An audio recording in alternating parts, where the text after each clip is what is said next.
Turtle in Paradise by Jennifer Holm and Savannah Ganusha. Life isn't like the movies, but then again, 11-year-old Turtle is no Shirley Temple. She's smart and tough and has seen enough of the world not to expect a Hollywood ending.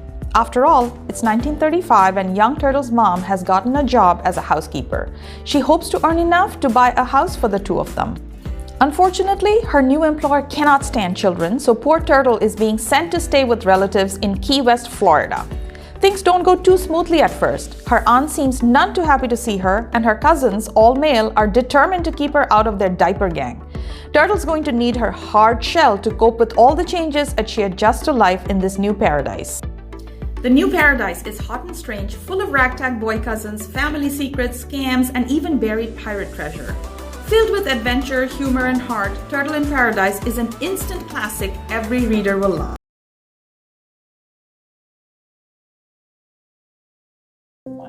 The Deepest Breath by Meg Gran. Stevie is 11 and loves reading and sea creatures. She lives with her mom and she's been best friends with Andrew since forever.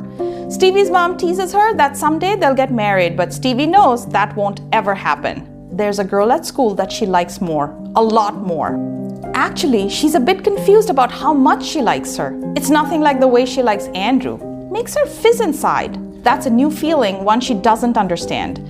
Stevie needs to find out if girls can like girls, love them even. But it's hard to get any information and she's too shy to ask out loud about it. But maybe she can find an answer in a book? With the help of a librarian, Stevie finds stories of girls loving girls and builds up her courage to share the truth with her mom. The Deepest Breath will be of special relevance to young girls who are attracted to other girls. It is also a story for a reader who wants to understand how people's emotions affect their lives.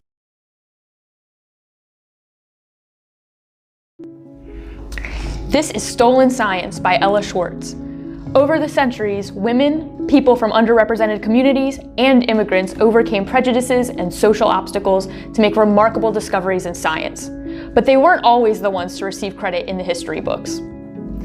Too many times, people with more power, money, and prestige were lauded for achievements like inventing the telephone, decoding the structure of DNA, and discovering the cause of yellow fever.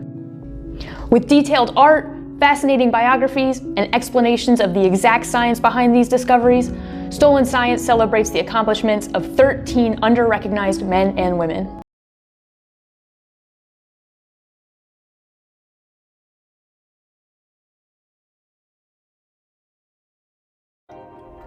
Reckless Glorious Girl by Ellen Hagen. Beatrice Miller may have her granny's name, but she adores her mama and her mom, who give her every bit of wisdom and love they have.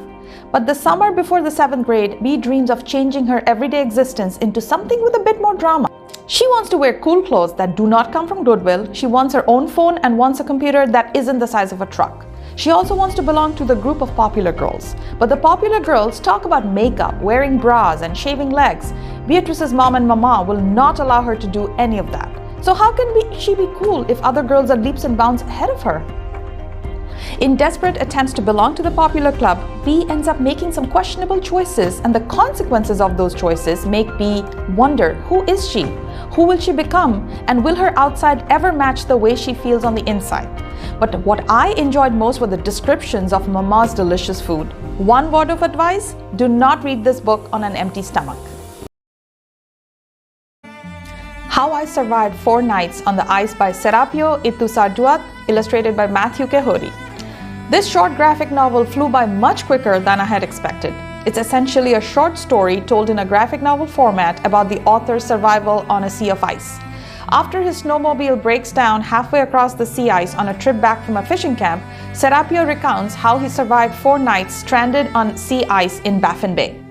What kept him alive, he says, is the traditional skills and knowledge to survive in ice that he learned as a young child. He remembered the skill of melting ice in the right way to make it drinkable, to cover his gloves in certain ways so as not to make them damp, and other survival skills similar to these. This harrowing first-person account of 4 nights spent on the open sea ice with few supplies and no water shows readers the determination and strength necessary to survive in the harsh Arctic climate, even when the worst occurs. Haunting the Deep by Adriana Mather. Samantha Mather knew her family's connection to the infamous Salem witch trials might pose obstacles to an active social life, but having survived one curse, she never knew that she'd find herself at the center of a new one. This time, Sam is having recurring dreams about the Titanic, where she's been walking the deck with first-class passengers like her aunt and uncle. Meanwhile, in Sam's waking life, strange missives from the Titanic have been finding their way to her, along with the haunting visions of people who went down with the ship. Ultimately, Sam and the descendants, along with some help from Elijah, must unravel who is behind the spell that is drawing her even further into the dream ship, and closer to sharing the same grim fate as its ghostly passengers. 31 CEOs Who Mean Business. Girls Who Run the World by Diana Kapp. This nonfiction title spotlights the stories of 31 successful women and the businesses and nonprofits they run. The beautifully illustrated book offers stories about their successes and challenges. You'll read about women who started companies you may have heard about and those who've become wildly successful but largely unknown. The book breaks these superstars into categories like food, media, and tech, highlighting how each got started, with quotes and wise words they give their younger selves, and even their favorite foods. This book is for anyone who wants to be inspired or inspire others to break barriers.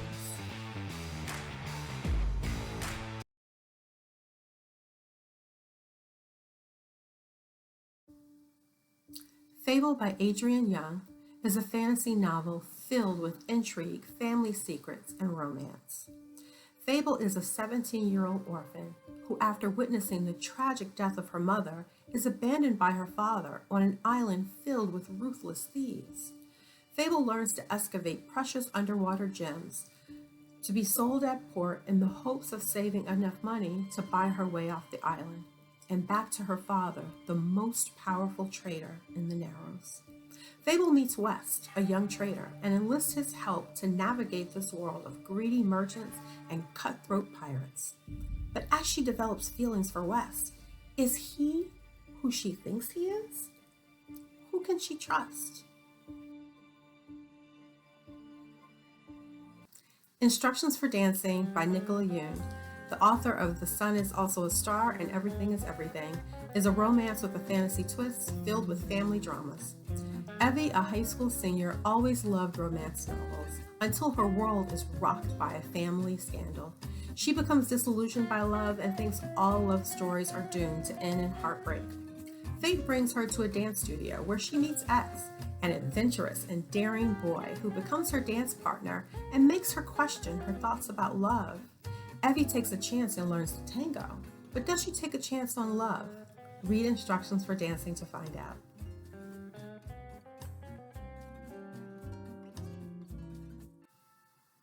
The Land of Cranes by Aida Salazar is a riveting, heartbreaking novel written in verse. 9-year-old Betita and her family flee terror and violence in Mexico for a new life in Los Angeles, or as her Poppy puts it, cranes returning to their promised land.